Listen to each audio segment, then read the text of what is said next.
All right. Looks like I'm live. First and foremost, apologies for the late start out the gate, folks. And without further delay, from the words of the infamous Curtis Wilson, it's the weekend, baby. Good morning and good evening from whichever corner of the globe you hail from. Thank you for joining the boss for another weekly wrap up. Uh, doesn't look like there will be a panel tonight, so I'll just go ahead and rattle through a few of these hot topics, and we'll go ahead and move on from there if anybody pops in. So the first thing I wanted to go over, which is also in regards to the thumbnail I posted, is that as most of you have already came across, courtesy of our good unbiased friends at IGN, the news was dropped as to how many units were pushed as far as it goes for both the PlayStation 5 and the Xbox Series X and S. All right. It seems a lot of people are kind of like really focusing on the I guess you say the vast oh hey, what's going on, Derp? Thanks for joining me, man.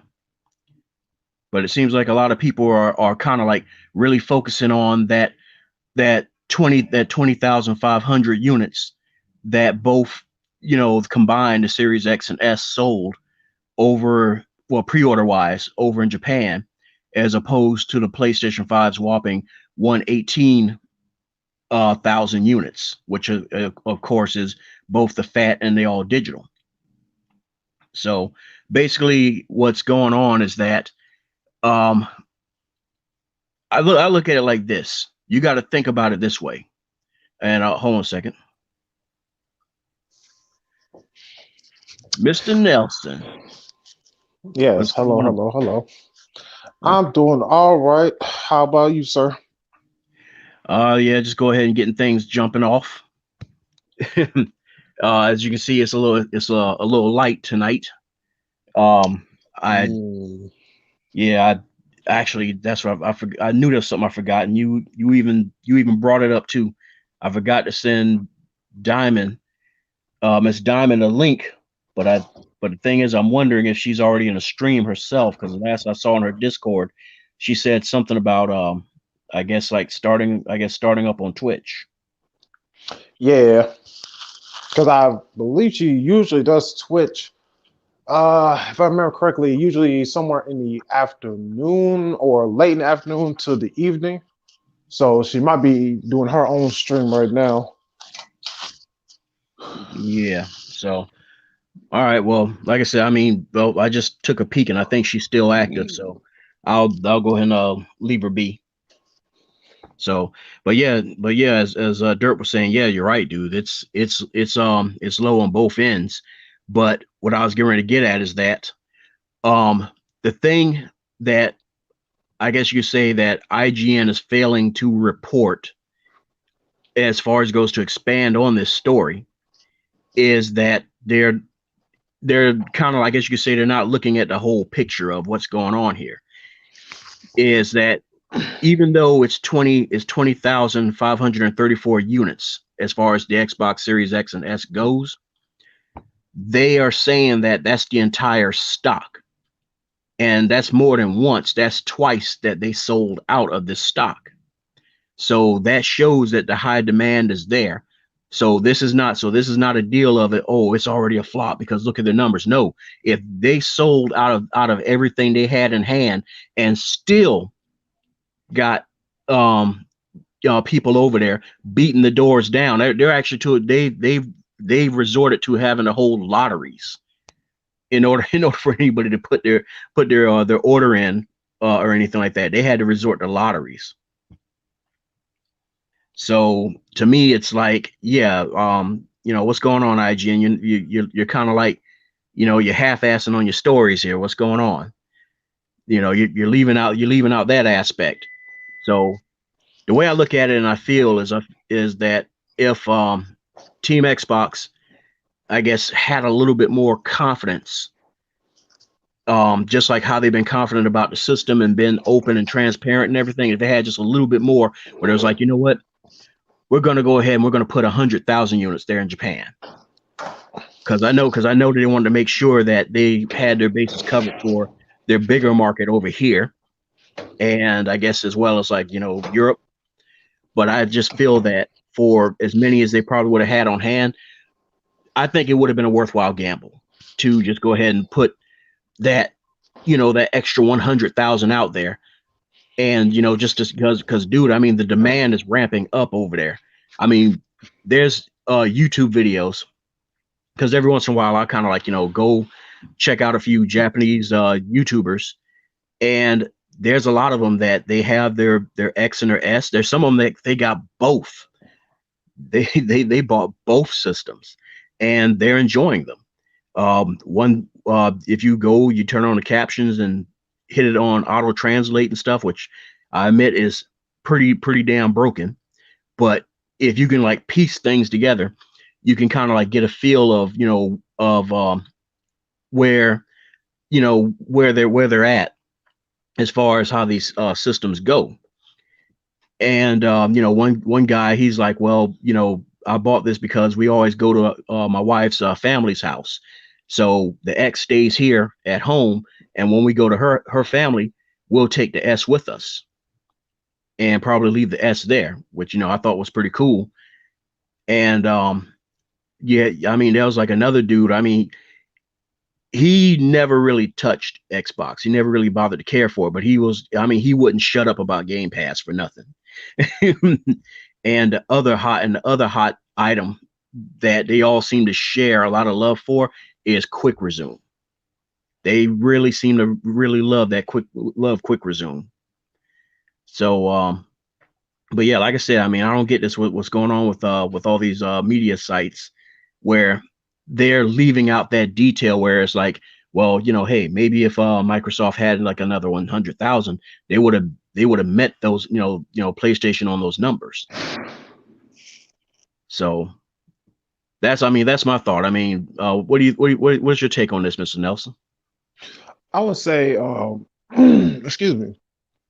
I would say this, and this is something, a similar topic that has been discussed on the technical difficulties podcast we've touched on before about just how significant it is that, like for instance, right now you are in a position of reporting news, right, boss?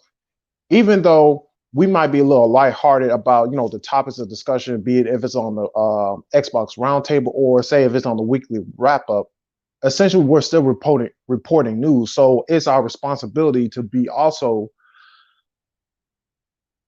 not allow our biases to get in the way of the truth and being transparent with whoever digests the content that we put out.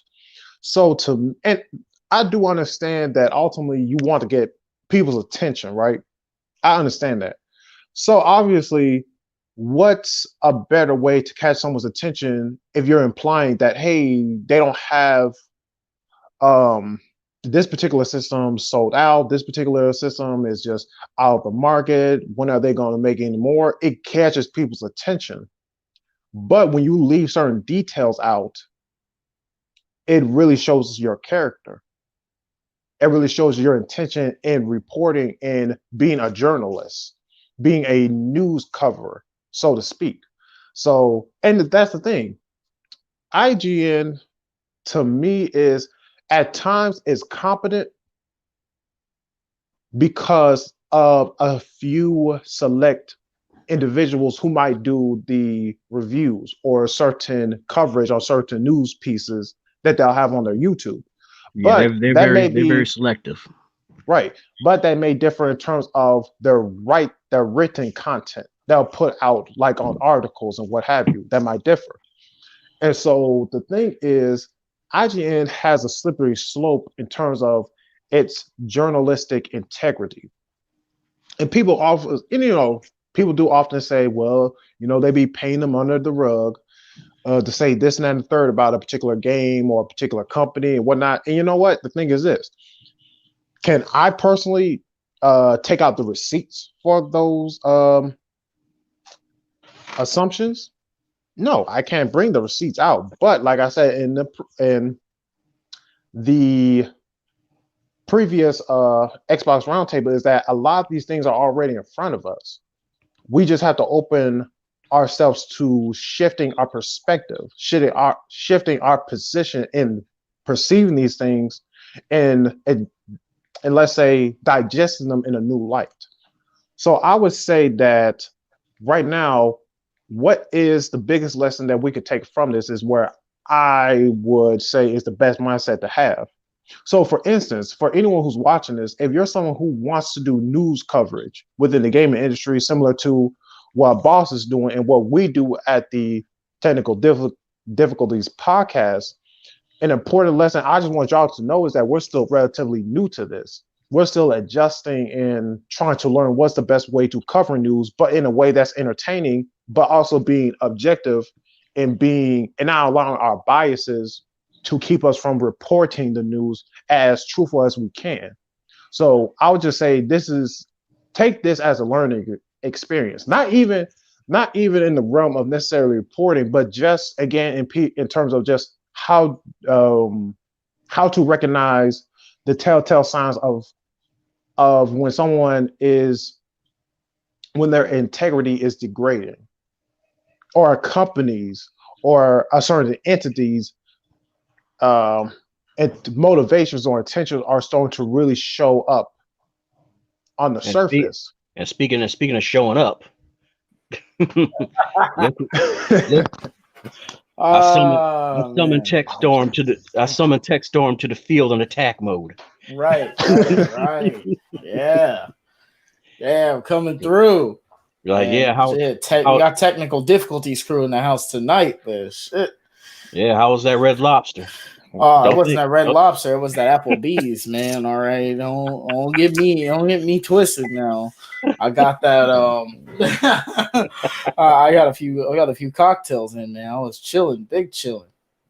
It was like man, like what's man? You getting drunk on the clock, man? What's going on, man? A little bit. Shit, I would do some shit like that. But dude, thanks for popping in. Of course. Folks, this is TechStorm from Technical Difficulties, and also Mr. Nelson, who joined us, also known as AKA Mr. Keep That Bear in Mind, has they're both visitors that have decided to do I guess you could say a sort of a crossover type of a deal. Well, with absolutely, with my podcast and with them. Mm-hmm. So, without further ado, apologies for interrupting you there, Mr. Nelson. Please do continue. Late, but still great. You're like, hold on. He's gone somewhere.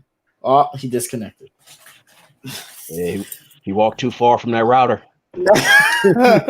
What's funny is I actually got this in the mail today, my Stadia Premiere Kit. Google sent it to me for free.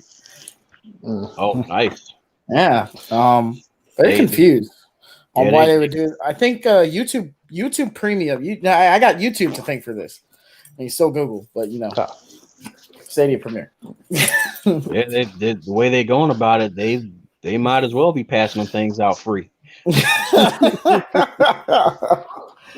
Well, I'm gonna be honest with you, man. I'm like this. I don't want to see any gaming platform fail. I mean, it was the same, like, of all things, dare I even say, the Ouya.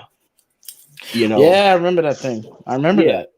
But the thing to me is, like, if you're gonna get into this, if you're gonna get into the pool, don't get in on the kiddie end and just put your toes in. You got to jump all the way in. I didn't know what that thing was at first, and I was just like, "What is this thing? What does this even do?" It was going to be an Android-based console. Basically, it was going to use the Android operating system, right? But in other words, it was going to do like what Samsung, and say Motorola and all of them do, where they have their own builds of Android itself, right? And I guess it was going to try to make it semi-proprietary in some aspects because Android's open source, so you really can't lock anything down with it that much, and anything you make for it is, automatically has to go open source after a certain period of time. That's the way the rules of open source work. Yo, this controller actually feel mad good, man. Hold on, I just want to say this real quick. Like, this controller actually feel mad good. Like, this Stadia controller right here, it actually does feel mad good. The triggers, everything, it feels weighty. I like that. Oh, okay. Well, if you get a chance, to check I it out, I may have to give it a shot, man. Honestly, I may have to. All right. Well, we detracted enough. I'm sorry about that. Non-sanctioned tangent. That was all me. I'll take responsibility for that one. Right. And on that note, sir, I will put those on your shoulder. Get it off mine. That was all me. That was my non-sanctioned tangent, official non-sanctioned tangent, first one. All right, no problem. But back to what Mr. Nelson was saying about what do you call it? Report, I guess you say, investigative reporting integrity. Yes, sir. And now, Tex, since you late, you can go ahead and cover for me for a few minutes. But just catch you up to speed. Just catch you up to speed. What I was saying was something that we've covered in the past before is that depending on the intention behind the person who's giving a report or say or writing a certain article, they have to ultimately acknowledge that they have their biases, but they can't allow their biases to take over reporting the news as truthfully as you can. And also supporting, or not supporting, but giving the I was about to say, and making sure to give the most unbiased opinion. Thank you. In regards to whatever the specific news or specific topic they're covering, and giving all the sources. So kind if of you don't do that, so kind of like with the PS5 review that I did yesterday, I kind of had to remove my bias from it. But what I did, just for those of you who don't know, PS5 review happened yesterday on the Technical Difficulties podcast, and it's big for me because I removed myself from the Spider-Man fanboy position. All right, let me take this down. Let me actually talk about this game. Kind of like that, right? Mm-hmm. Yeah. Okay. Yeah, I can cover you. I can cover you for a few minutes, Nelson. I got you. Let me see. Yeah, because I mean, what basically generated this conversation, just to give you the full, the full background, is that I started off with my first topic, which was regarding IGN reporting the numbers of units sold through pre-orders over in Japan, and basically what triggered me to bring this up was that it was kind of like in the way it was addressed, the way it was, I guess you say, the tone of the scent of how they wrote it out, where they made it sound so despairingly compared to like the PlayStation 5s. Because in all honesty, I mean, they really could have just focused on saying, "Oh, hey, this is what Xbox sold," and went about their way. But no, they were like, "Oh yeah, but the PlayStation 5 did this," and it's like, okay, so now you're trying to, Oh, okay, yeah, I don't like what they're doing there. That sounds sounds a little favoritism. You enjoy those Sony dollars. That's on you, but Yeah, but but to be fair, as Mr. Nelson did state, we don't have the means to pull out them receipts to prove that this is the case. We can only go off of like certain former employees that have came forth to say certain things.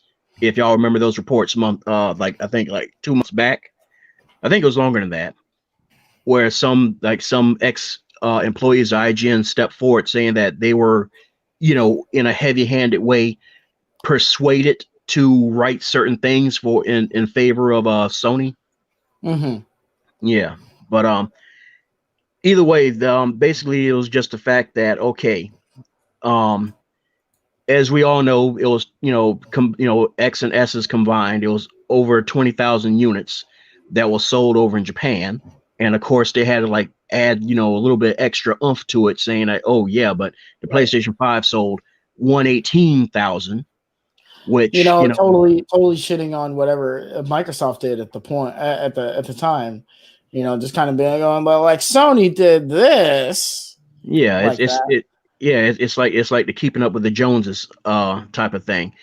And at the same time, it's like, okay, well, that's cool and all that, but can we not celebrate the fact that, dude, this is, even though I will say this, as far as, Xbox goes, for the confidence that they have to be as transparent and open as they have with the launch of this system and everything, and with the hardware and the specs, it would have been nice if they had that same amount of confidence and say, you know what, forget 20,000. We're going to put 100,000 over there. Right. I want that same energy that you had. Right. That same energy. And that's my only thing is that is that the moment they sold the way they did, it was what, like only in like minutes, not hours, minutes, that their pre-orders just gone, evaporated. Right. And yeah, that was instantly gone pretty much. Yeah, at that point. Yeah. And so that's why I'm saying that, to me, more than ever, that should have been them saying, whoa, that this is going a lot better than what we thought. Way better than what we thought. We better get another 10,000 over there. Right. Yeah. Or something. So, right. but that's what opened this up, and then it carried over into what Nelson was saying regarding, I guess you could say, where we who report on any news should have some form of integrity. And just as like how you did, even though you're a core Xbox and you only got the PS5 just to enjoy, Spider-Man. Yes, that's true. You still, push the bias aside to say, okay, this is what I saw and this is what I enjoyed. And not one time, at least not that I saw, did you go throwing any sort of shade, be it hard or soft, towards Xbox, saying, you know what, it would have been good if they had a Spider-Man game like this, or it would have been good if they, they did this. None of that shit matters. Look, if it happens, it happens. Right? Right? None of that shit matters. We're okay. Us as podcast hosts, right? Me and Mr. Keep That Bear in Mind over here. We have to have a certain integrity. You're right. We have to have a certain integrity, because look, if I just go ahead and I just spew fake news, I just shit on Xbox or Sony all day, what good is that? That's not going to make me a credible source. So therefore, people will not like watching my show. And if people don't like watching my show, so what? I don't give a damn. I want to be honest. I want to be open about the news. We're not pro any console. We're pro consumer, and that's how we've been since day one. And that's kind of something that makes sense. There you go, man. Yeah, see me. Anyway, he's giving me that look like he's gonna kill me. But anyway, I digress. You want with something like this, any type of kind of integrity. Yeah. Oh, I'm sorry. He's saying, let's see. Sales numbers in Japan reported by Famitsu, not accurate. I mean, we already knew that. We already knew that it wasn't accurate. They're full of shit. But the point, Famitsu has been always Japanese first anyway. Yeah. Now the point that I'm trying to make, without going on, another tangent, I just want to say, we have to have any type of news media reporter, whether it be video games, movies, anything like that. You have to have some kind of integrity. You have to have some kind, because if you don't, then what? No disrespect, but what good are you? My thing is this: if you have it to that point to where you really can't speak anything positive about a certain brand or anything like that, then just just don't bother it. Just don't touch on it. Right. Now, there's a difference between speaking positive about the brand and being a fanboy towards that brand. You can be a fanboy for all the right reasons. You can be a fanboy for all the wrong reasons.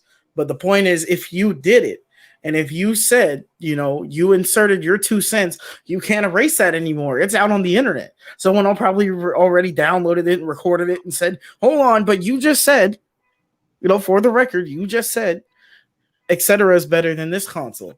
And too bad they don't have this type of game. It would really benefit them to have this type of game, I don't say it like that. We don't do it like that over technical difficulties. We want to make sure we have some type of integrity, period.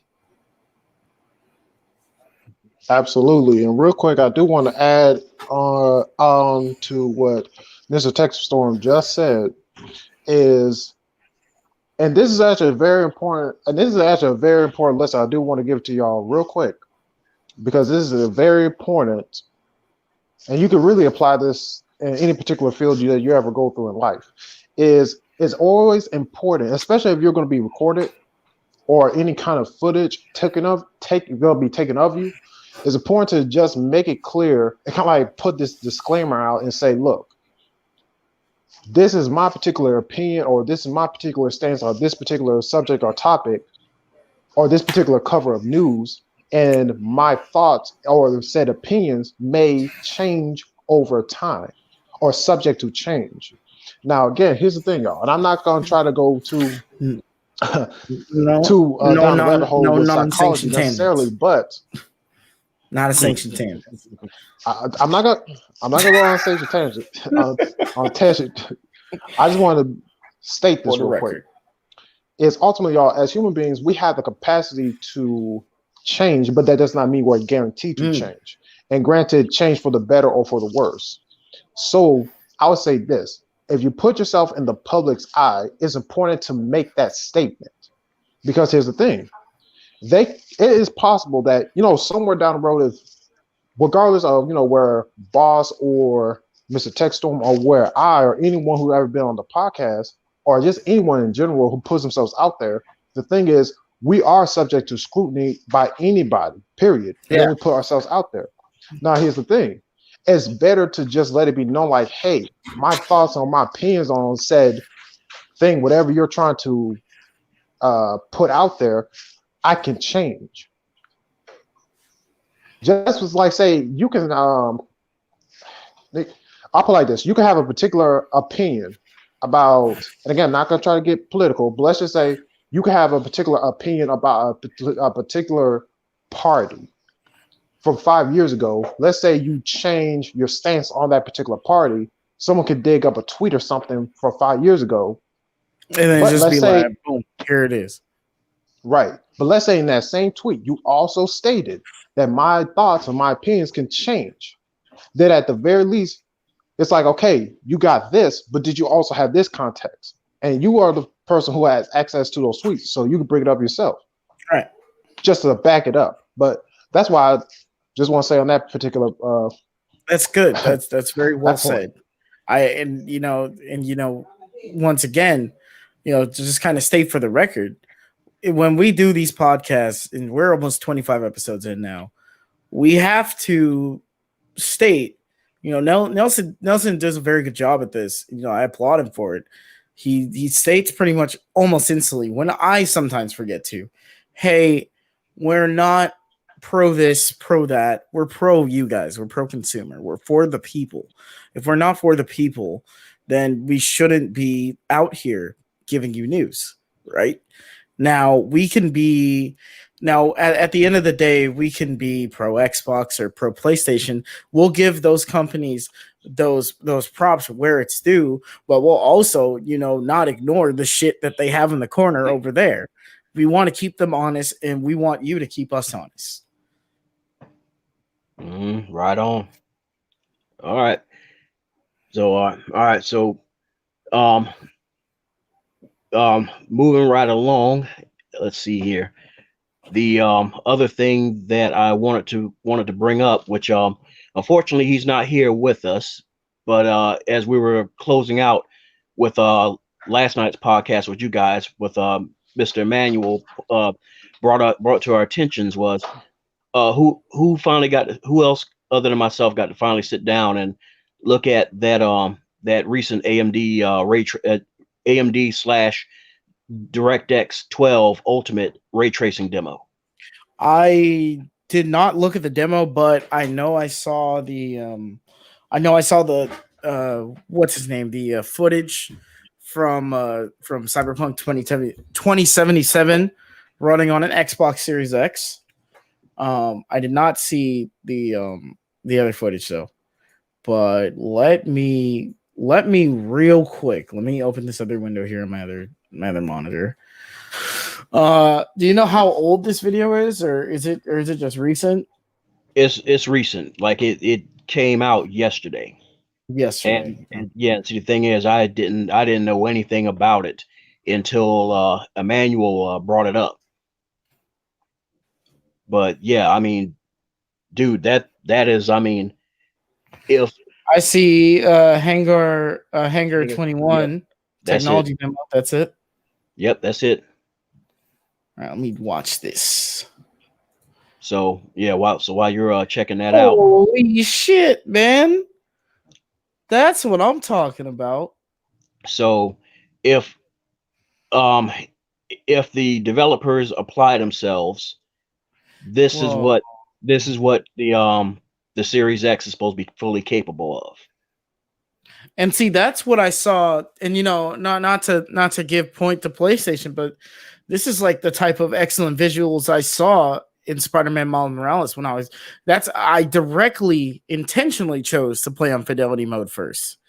You know, everybody was like, why are you doing that? Like, no one cares about ray tracing. No, people will care about ray tracing as soon as they see it, right? Anybody can say, I don't care about X, Y, Z. Well, once you actually see it on like a proper screen and display, oh man, it's over. You're going to be all for it. And you're going to just be, oh, well, you know, I kind of believed in the beginning. Now shut the fuck up. No, you didn't. Well, the thing is that, if I'm not mistaken, I believe that it was still at a lock 30 frames or something like that. Yes, 30 frames base 4K HDR ray tracing is possible. Now, it is possible on PC on the PC side to do 4K HDR and 60 ray tracing, but you must have a high-end video card that costs at least bare minimum, like, you know, $1,000. Bare minimum. Well, there's more than the card. You need to make sure you have the compatible. Yeah, the other parts. Yeah, I totally agree. But as far as the actual card to actually put out most of the power, the graphics, it costs minimum $1,000 to get like a really good. If you're going for 4K and 60 FPS and ray tracing, you need a high-end video card. If you don't have a high-end video card, just go home. It's not worth it. so the thing that comes up, and this is even in the PC space, is that nobody is going to see 60 frames per second with ray tracing. As far as I guess just talking about like with 4K, and right, at 4K. Yeah, but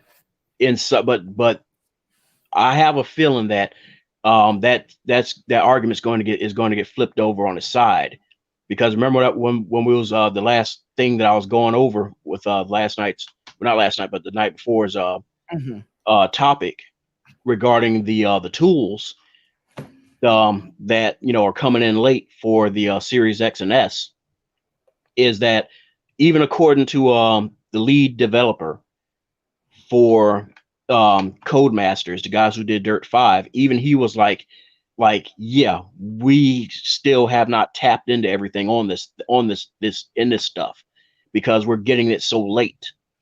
And he's like even talking about stuff that where it's like, he's like, dude, I'm sitting here as I'm talking to you guys, I'm sitting here and I'm running through my head like so many ways that I can, like increase performance and, add more effects and like bring more realistic AI and physics and everything. And that's just with the hardware ray tracing alone. And so that's why I'm saying that I believe what we're all going to have to do, all of us, is we're going to have to first off get ourselves unstuck with the whole native 4K thing. Yes, we're going to have to stop snubbing that, because that's basically, more or less like how Miles Morales is working. That's how Valhalla is working. And I wouldn't be surprised if I'm not mistaken, I think in some aspects, I think that's how Watch Dogs is working as well. Yeah. Now, Digital Foundry is a really good resource for those of you who don't know. Digital Foundry is a really good resource. If you're in a tech and you want to, and you really want to see like everything, you want everything broken down to you. That's the way. I personally do not know what like the native, like the actual native like resolution, the actual official resolution that Miles Morales was running at, but I know at least for me it was good enough, right? Yeah, I mean, I didn't complain. The thing is, you wouldn't see that, and that's why I'm saying that our mentality, as all of us as gamers, whichever side of the fence, our mentalities are going to have to change and accept the fact that, okay, reconstruct it, upscale in whatever form or whatever it is, it's okay. And the reason I'm bringing this up is because one of the key things that everybody keeps forgetting to add to the pie in regards to what the Series X and S are capable of is hardware-based machine learning, DirectML. DirectML, what that does is that upscales, well, it does a lot more than that, but its core feature is upscaling anything to where it's like it could be 1080p for all the programmers concerned, the developers. Right. But when it ships out to us and we got it running on our 4K TVs and stuff, it's looking crispier than iceberg lettuce. Right.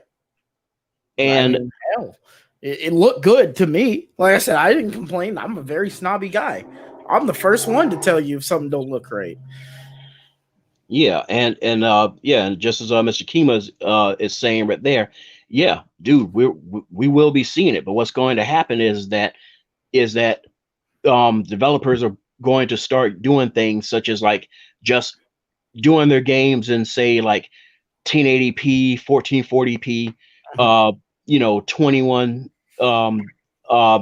100p and stuff like that. They're going to start just doing the games like that. 1800p. Now I'm going to speak this into existence because I am that positive that 1800p with 60 fps and ray tracing is much more possible than the 4K HDR 60 with ray tracing. HDR doesn't necessarily take too much out of the console because that's more of a display based thing, but it is. The only thing the HDR is really for is to like help with the colors and stuff.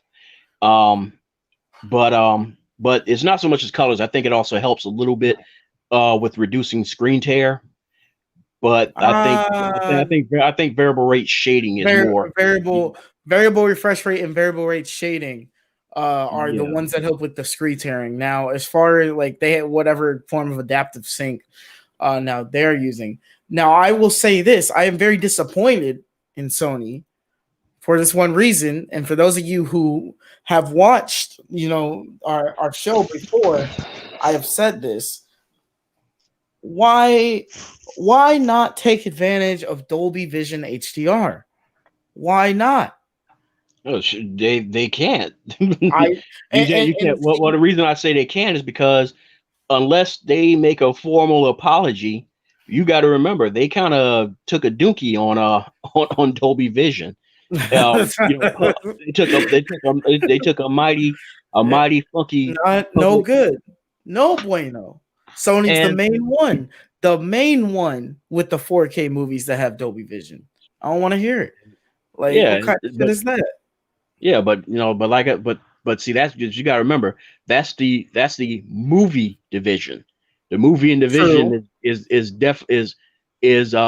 separate from the gaming division. But true. I believe that's basically all it is just that because remember what Dolby stated, that the Xbox Series X and S are the only console. The first, and like I said, I'm a big tech guy, so I want that, right? I have a Sony TV behind me. I don't give a good goddamn. It's gonna see Microsoft today. So I look at it like this. Eventually, it will happen, but for right now, I believe they're kind of stuck on trying to push their spatial audio. God, I can't remember what it's called. Tempest. Tempest 3D. Yeah, Tempest 3D audio. Now Xbox just uses native Dolby Atmos, like a normal person. Well, yeah, but the thing is, they also have their own spatial audio as well. Plus, there's also the ability, the functionality to use the ray tracing to also add more realism to the range of the surround sound. So, but I thought ray tracing was just visuals. I don't think it has anything to do with audio, does it? Nope. At its core, yes, but you got to remember what this thing is doing is that it's bouncing rays as if it's like real life light. Yes. All over. I mean, because it's shading. It's literal. It's real time shadows, real time reflections. You don't have any of that. But what I don't understand is, from my understanding at least, I'm very well versed in tech space. Now, correct me if I'm wrong. I'm not sure if like DirectX ray tracing has anything to do with the sound. I thought they were two separate things. Nope. You have to look it up. That's what I'm gonna do. There's actually developers that have spoke on that and stated that with the right, I guess you say with the right approach, because the tools are there, is that they can actually use the ray tracing. Okay. Now there is. Okay, so it's not common, but it is a thing. Okay, so all right, so it is. There is such a thing as ray traced audio. Okay. Yes, I did not know at all. Right. That's why I said, correct me if I'm wrong right away. If I'm wrong, I'm wrong. But just what I was led to understood in the beginning was that it was just, on the visual standpoint for shadows and whatnot. Oh no, ray tracing has a lot of. So there's different versions of ray tracing. Yeah, and see, the thing is, it can expand even more than that too, because it can also like help with AI, navigating, because you got to remember this about this. I'll put it to you like this, all right, and I try to make this clear to everybody, okay. Even though I say I'm an indie developer, I'm not a coder myself, but I've worked hand in hand with, at least for as long as we've been on this project of ours, at least 20 something different damn coders. That's what sucks about being indie, is that you can't really lock down certain people. The guy who finally got us over the finish, near the finish line, which is more or less on off, he's the current guy. He actually works for a AAA studio. I can't say who it is. That's the problem, because I made that promise. But he does work in the console space, and this is like even coming from him, where it's like there's ways where you can actually use these calculations where the rays are being calculated for the light. Okay, the light hits something. It knows to turn around and go double back somewhere else. Why use it just for light? Why don't we use it for sound? While we're at it, why don't we use it for the enemy AI as well? Because there was actually another developer that, when they was talking about this, the one where I was saying you might have to look it up, because I can't like recall the link for myself, where they was even talking about, like, if they wanted to, they can make a stealth based game whereas like if you're using ray tracing, you can make yourself hide within the realistic shadows, but the sunlight is moving or the light source is moving, and you have to like keep with it, and the AI actually can see where you're poking out. And there's like, and they could do stuff. And the thing is, and he was like, oh, but I can take that even further. I can make it where you have to really watch how fast you move, because the sound of your steps is projecting, out towards the enemy. Right. And even though you're hiding in these shadows, they can come looking over. So right. that's I mean, that's wild. Yeah. So that's why I was saying there's like a whole lot of untapped stuff that they still haven't even scratched the surface to. And I still hold to my cards that I believe it's not going to get into everything. Good God, it's not. But I do believe it's going to really be the full-on jump-on point into what next gen is all about, and that's going to be Halo Infinite. I really feel that that's going to be the full jump-on point. Mm-hmm. So, but anyways, that's my long-winded rant about ray tracing and everything. But I just wanted to see if everybody got to see that. And I see Emmanuel's poking his head in. And hey man, it's good. It's good to be here. It's good that we're able to really getting on each other's streams and stuff. Kind of do this crossover event that we're doing. More to continue. That's all I can say for now. Right. So yeah, but I'm guessing he must still be unavailable, or he would have joined us. Well, yeah, he's probably working. So, but moving right along. I mean, it's been a lot of news left and right all over the place. Oh yeah. There's also one of the other big news items also, which I have a feeling this is going to be a constant reoccurring theme until spring. Trying to remember what month they said, but this is in regards to the Bethesda deal. Mm-hmm. So as you can guess, once again, despite what Phil said a few weeks ago, IGN and GameSpot and all of them are once again at it, where they're taking the words from another Microsoft official, well, actually, I guess you'll be fair, an Xbox official, which is the CFO of the Xbox division, Tim Stewart. They're taking what he said. Basically, remember the last interview where Phil answered the question and he just made it clear where he was like, okay, we can't really answer this. We can't give you a concrete answer. Right. As to whether these games will be exclusive to our platforms. We can't do it because it's illegal. They're not fully we are not obligated to tell you at this moment. Yeah. I kind of, to be honest with you, in some cases, I kind of wish that they kind of would pull a Sony and just don't say nothing. Just don't say nothing to nobody. Yeah, but this is like the only thing I would say would be cool if they borrowed from them. But it's mainly because, all right, it's like everything that keeps being said keeps getting, just twisted and remanufactured to suit the needs of certain people, because they still can't, I guess you could say their mindsets can't adapt. They can't get over it. It's like waking up and seeing a ghost floating over you.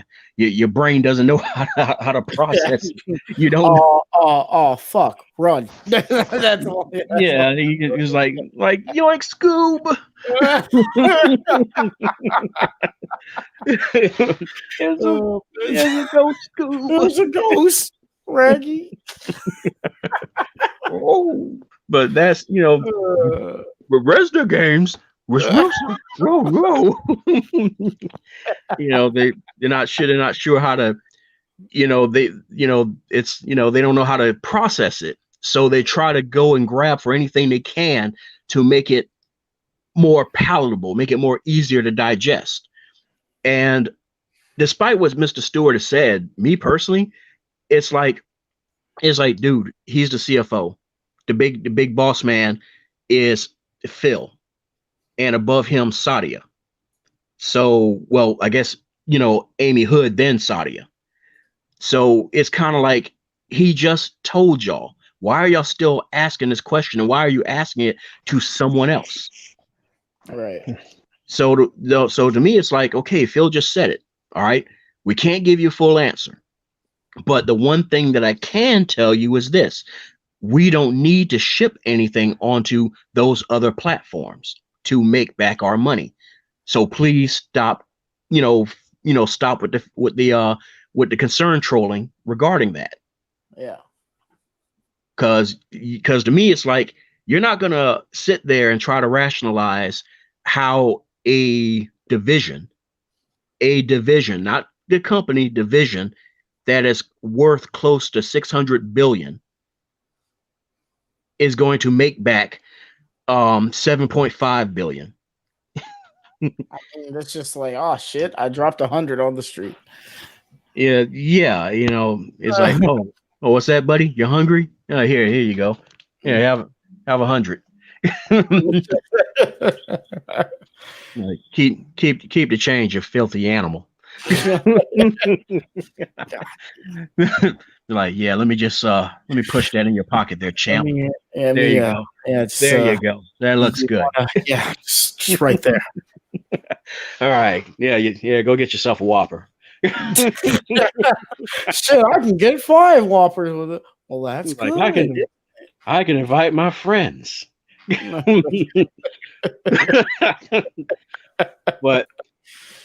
that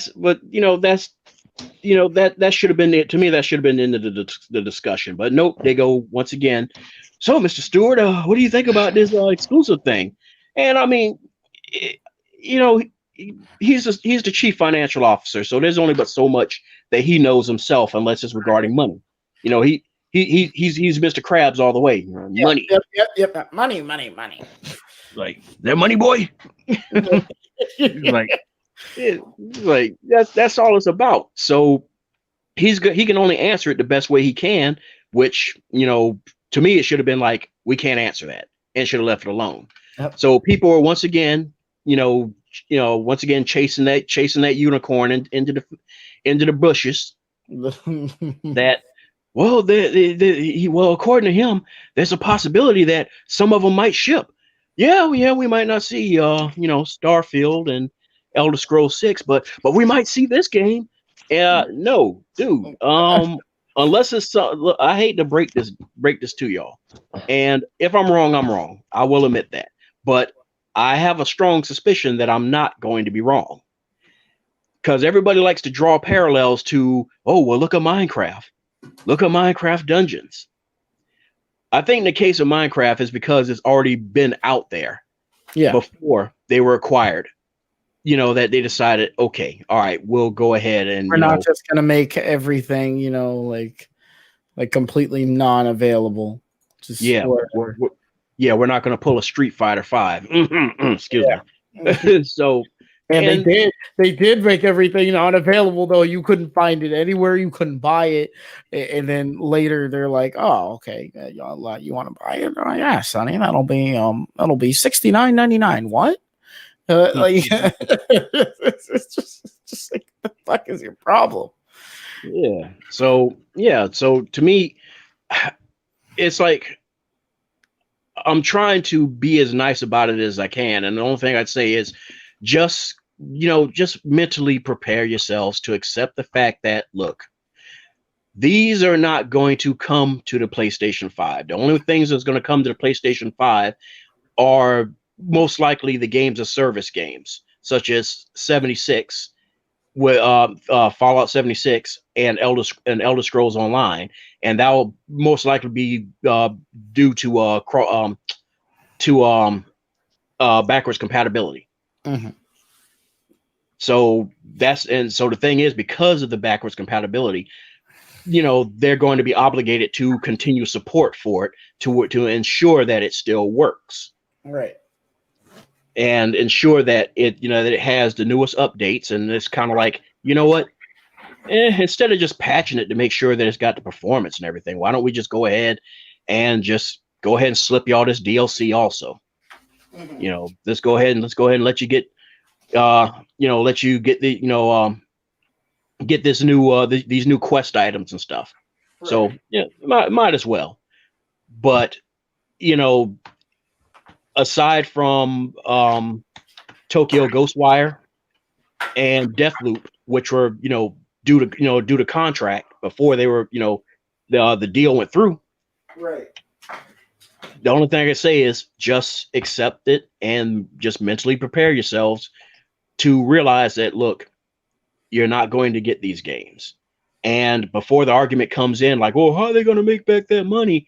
It's like, don't even concern yourselves with that. Okay, my point being, right, and this is this is something that irks my nerves when ignorant people just ask me stuff like that. Like, how are they gonna make back this money that they spent? Like, how are you? Does it matter? Does it matter to you as long as I do it? Does it truly matter? I'm serious. I mean, dude, I'm not gonna look at a guy who like pulls up next to me at the Popeyes drive-through in a Bugatti and start questioning him about, like, well, dude, I mean, how you keeping up with the services? I mean, you can't just put mid-grade in, you got to put high test, man. That's gonna add up. Like seriously? Like, is this dude really quizzing me while I'm trying to eat, man? Like, what is your damn problem? Be like, I know that insurance has got to be really up, just totally up there. Yeah, totally, yeah. And can you fuck off, please? Yeah, I will. Can I please finish my chicken sandwich? Shit, man. Like, what is wrong with you? You can say that. Like, what is your malfunction, man? You good? You want a chicken sandwich too, man? I could buy you one if you're not feeling so good. I'm serious. Let me you know what? Let me buy you some biscuits and shove them in your mouth. so you shut up. Like, well, yeah, I'll take a few biscuits. I'll take that bribe. Yeah, a few biscuits. Yeah, a few biscuits never hurt nobody. But in the meantime, how are you keeping up with with your mortgage on your house, dude? I said, shut up. Like, seriously. But Mr. Nelson, you've been patiently over there, looking like you're ready to pounce on a gazelle as soon as it walks by. I mean, your thoughts on this, though. Well, first and foremost, I'm just letting it be known that for whoever is watching the the stream, or if you're watching this podcast on YouTube, if you're watching and if for whatever reason my lip licking, moving my mouth agitates you in any way, the only excuse I can make for myself is because I'm light skinned, so you just gotta excuse me on that. Okay, it's just inherent. I can't do nothing about it. It's genetics. You have to pull up on my mama and my daddy about that. All right, just so you know. But in regards to what we're talking about, what's interesting covering this particular topic, it kind of goes all the way back to the first one we were talking about in terms of just the concept of integrity. And the thing is, I don't think there's anything inherently wrong, to ask questions. It's like, you know what? No. I'm going to take it back to the school days. For some of y'all, now, if you weren't if for some of y'all who might have, were taught at home, you might get the excuse on this or the pass on this. But for those who went, public school, private school, whatever be the case may be, most likely you had a teacher who taught you, like, there's no stupid questions, right? But what's interesting is I don't think a lot of teachers imply that, or make more specifically say or state that there's no stupid. Oh no! Excuse me. Hold on. What was it? There are no stupid questions but can there be inappropriate questions, or say, can there be unnecessary questions that don't need to be asked? And this is what this reminds me of, because again, at the end of the day, it's not quote unquote our money that goes into, or I'll put it like this, it's not our particular revenue that is going into these games or going into some of these deals. Now, yes, here's the thing: can they make their money back from from us consuming their products, consuming their services and whatnot? Yes, but once that transaction has occurred, now that's their money. What they decide to do with it. Did someone say money?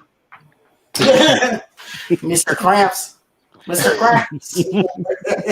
Once they have that return in their own once they have that return in their own interest and whatnot, that's up to them to decide how they want to do it. And so the thing is this: you are going to run into people who are going to come and twist people's words just again to get those clicks, or to just garner a certain amount of attention, or say what's the other one, to garner a certain amount of traffic to their websites or whatnot. And again, it goes back to the concept of integrity. At the end of the day, I understand that, first of all, let's all be honest, y'all, the human attention span is not that great. It's not. And so I can't understand that, typically speaking, people can grasp this in the realm of entertainment, or just anything that deals with trying to get people's attention. They can understand this. So obviously they try to find a way to quote unquote you could say yokes people into saying or stating certain information they can take and then masquerade it as something else than it really is. And again, y'all, the way that I want to approach this specific topic is, again, in the realm of what can we learn from it. So something that I learned from what we're discussing right now is, again, be very particular about your words, or the absence of words. Because again, like Boss just stated, it is a good idea that sometimes when it comes to certain questions, it's best not to give a reply.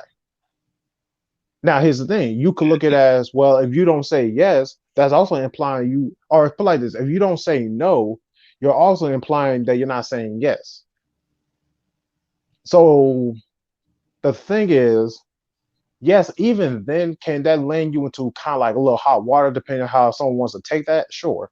But at the end of the day, again, you don't have to discuss that kind of business with people who are not the main priority in that business transaction. You don't have to share that. Like, for instance, like if I was working like if I was in investments or investing in certain stocks and whatnot, the thing is, if my wife, let's say we establish, want to be, very transparent with each other about, certain things that go on in our lives, but we can respectfully understand that we don't have to know any and everything that goes on. So the thing is, she understands that when I leave and I go to the office, I'm dealing with X, Y, and Z. The thing is, she doesn't know specifically what X, Y, and Z is doing 24/7. She don't have to know all that. All she needs to know is that I got a meeting with them at this particular time. I'm gonna have my phone off and I'm gonna turn it back on at this time, because that right there is not anything that concerns you. So you have to respect that. Because when I get home, I need a woman or my wife is going to be the one who's going to say, "How was your day, baby? It was good. The fellows were, having a good time. We chopped the shop and we got some business done." And she said, "Oh, that's pretty good. Go ahead, sit down, get on, get this table ready. We're going to eat dinner." Versus when I come in, she's like, "Where you been at?" "Where I've been at? I've been getting this bread. What are you talking about?" "I don't know about that. You had your phone off. Why you had your phone off? Didn't I not text you this morning about," you get what I'm saying? It goes back and forth, back and forth, back and forth. You start losing focus. And so again, that is what I would say. Encourage y'all in this instance as well. Just again, learn something from this and apply it. Be examples onto others, because this is something that does need to stop. Even though, yes, it can be entertaining, but again, you're toting the line of, again, informing, or let's say trying to be formal. Formal. Hold on. I'm trying to make sure I can say this right. You're toting a line between being entertaining and, again, providing false information, or let's say promoting a false narrative that does not exist. And again, what does that say about how you carry yourself on this particular platform, or how you carry yourself engaging these people who come to your website, or come to your article, or come to your YouTube, or come to your Twitter, or whatever form of social media you utilize to get that news out there? And I am my thoughts on that. Now, I do see a comment up there. Yes, I am on Twitter, at TechStorm Gaming, just like you see it spelled right there, at TechStorm Gaming on Twitter. And Mr. Nelson's at Mr. Fat Boy. Mr. Fat Bio loves cake, should I say, since the I and the O is mixed up. You know. No. Because remember, I told you I have a new Twitter. You have a new Twitter. All right, go ahead and plug yourself one time. Yeah, matter of fact, that's actually pretty good, because those are all my topics for tonight. Unless y'all have anything that y'all want to like throw out there, because if so, we can go and throw out the outros. And I just want to say, first and foremost, thank you for having us on your show. You know, it's a real pleasure to really be with other people who do podcasts as well. You know, kind of we can shoot the shit and everything like that. It's good. It's good to be here. All right. Mm-hmm. I appreciate y'all coming in and joining me for this, and definitely enjoy doing the technical difficulties with y'all as well. So hopefully we can do that again. Yes, sir. Oh yeah, 100%. We like it. We like when other people come on, stop by and speak their mind. I just gotta say, since I got this little fancy review box, there might be another review coming up. I'm just saying. I'm just speaking it out into the universe right now. I may get a bunch of dislikes on it because it's not relevant anymore. No, it's very relevant. So stay tuned. Technical difficulties, people. Stay tuned. All right. Well, on that note, yeah. Mr. TechStorm, can you tell everybody where they can find you? Well, you can find me at twitter.com/TechStorm Gaming. I believe that's it. And you can find me on Twitch.tv/TechStorm. I do live stream there as well. You can find me on YouTube, youtube.com/C/TechStorm. And that's pretty much it. That's just pretty much where you can find me right there. All right. And Mr. Nelson, aka Mr. Keep That Bear in Mind. we didn't hear that much tonight. I feel kind of come on, man. You gotta. This is crossover week, all right. We gotta have a little something. Look. All right. You want me to say it with you? You want me to say it with you? I got you. I got you. Anyway, I'm sorry, man. But anyways, Mr. Nelson, can you tell everybody where they can find you? Yes, actually, before I do that, there is two things I did want to say before we close out. Oh yeah, shoot, go ahead, man. Something of a question that I did want to post in the last podcast, but I was like, well, we could probably save it for this one. And it's a real quick one too.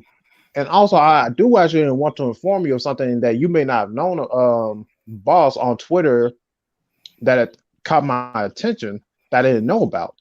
But to the question I wanted to ask was, because we were discussing on the technical difficulties podcast, we were discussing, about the review from Mr. TechStorm about the PS5, and one of the panelists was discussing about what was his general impressions of the DualSense. And something I wanted to ask was, with that particular feature, in terms of the feedback it can give you if you're playing PvE versus PvP, which one's more desirable? For Call of Duty? Like not specifically, just just in general. What I wanted to ask was, do you think that it's possible that we might see that kind of feature or that kind of technology go? Oh, wait, he's got to catch up a second.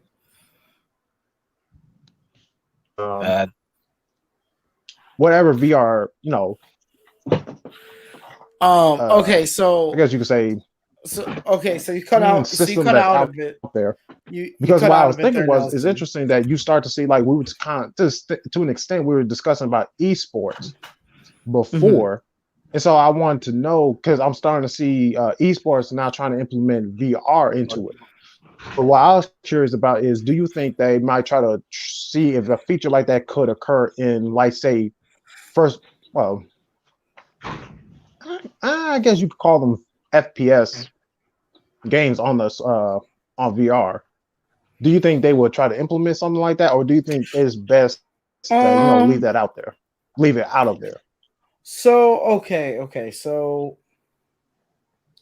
as far as like people actually integrating the haptic feedback, the resistance on the triggers, everything in VR. Adaptive triggers.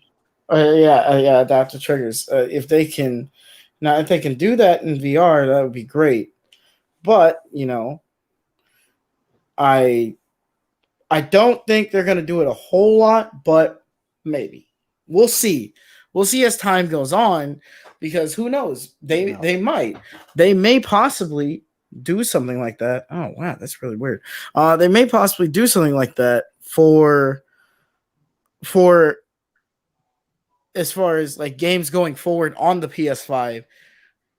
Call of Duty's kind of the test ground going forward on the PS5, actually, like including like the haptic feedback and the adaptive triggers.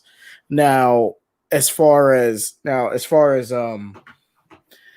if it's possible, like as far as VR and stuff to like actually become a thing. I mean, VR is blowing up right now with the Oculus Quest 2. I don't know if you've heard about a little headset like that, but it's the Oculus Quest 2. It's pretty intense. I have one. I enjoyed mine. But I say that so far you can kind of just play it by ear.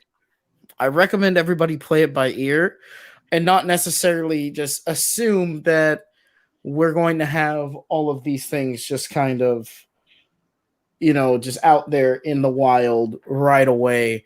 Play it by ear. I think for at least the next few Call of Duties on the PS5, we're definitely going to get haptic feedback and adaptive triggers. They may tone it down. They may turn it up.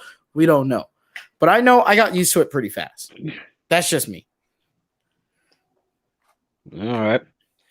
As far as myself, I want to say that it's like I keep referring to them, but Nintendo's story is kind of the it's kind of the norm when it comes to introducing certain things, and stuff like blowing into a mic and stuff like that. It's one of those things where it's like everything keeps leveraging on what the third party developers do, and the problem with the third party developers is that they, unlike first parties, are always more heavy-handed with their schedules. And if they can only expend but so much time and so much budget, and budget doesn't always mean money. That means time. And as I keep telling people in business, what is the most valuable asset? And the most valuable asset, which I will go ahead and tell you, is human time. Because once it is lost, you can never regain it. You can never get it back, no matter how hard you try. Unless you're Doc Brown or something like that, it's not going to happen. So they have to be smart about how they invest their time and where they invest it at. So for right now, it's like it's cool seeing the likes of them. I mean, oh God, especially the likes of them. Anybody from Activision. taking the time to monkey with new tech. But we'll have to see how it, it's one of those things where it's like we'll have to wait and see as to how much further it goes, because when it comes to a lot of those bigger studios, that fall within, fall under the camps of EA and Activision and stuff like that, we have to kind of like see as to how much further they push this, because their concern is meeting schedules, and especially with this pandemic situation going on, schedules are what's going to matter the most to them more than anything. So we'll just have to see. But as far as my thoughts go, with adaptive triggers, haptics are already here. They're here to stay. Haptics are the evolution of Rumble. And that is one of the things that Nintendo brought to the table that has stuck and stayed. In actuality, I want to say it was Logitech that I think started it first, because my very first PC controller I had was a Logitech Wingman, the very first Wingman gamepad, and that had Rumble, and that was out before the N64. So, well, it was out before the N64 Rumble Pack, because the Rumble Pack, remember, didn't launch with the system. I mean, I wasn't really around when the Rumble Pack came out. When the N64 stuff came out, I wasn't really here. So yeah, I told you I was old. Hey man, I mean, if you old, you old. Yeah. So, but like I said, but that managed to have stayed, and then you got the Dual Shock from PlayStation, and so Rumble has stayed. And the way I look at haptic feedback is the evolution of Rumble. Now, as far as adaptive, and I guess you could say HD Rumble is just another step of haptic feedback. Now, as far as the adaptive triggers go, I can't say with 100% confidence I see it sticking around. And I can see it being used in a few more titles where the developers, and this even includes Sony's, in-house developers as well. It's a matter of having the time and the need to make use of it to where it's not campy and tacked on. Right.